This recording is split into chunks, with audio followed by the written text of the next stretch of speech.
Ako ay may lobo, lumipad sa langit. Di ko na naligtad ko lang.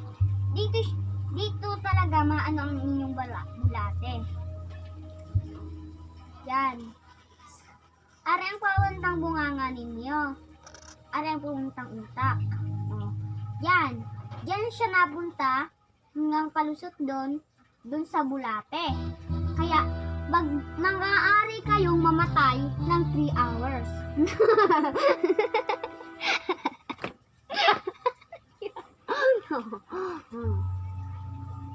Kung ako gagamitin,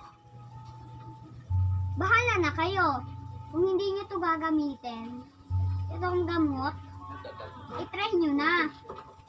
Basta sa bahay nyo, baka hindi alam ng mga inyong mga gugulang dahil baka minagulo ko lang.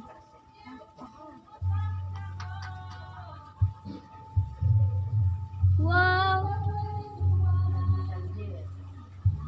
Yan.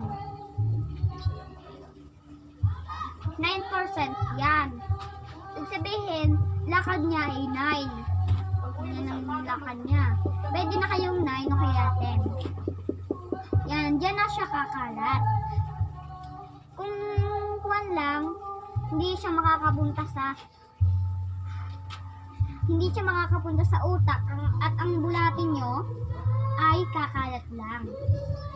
Bubarahin na makakagat ng utak nyo at manganganak po yan ng mga kahit ilan, mga 10 o kaya 20. Yan.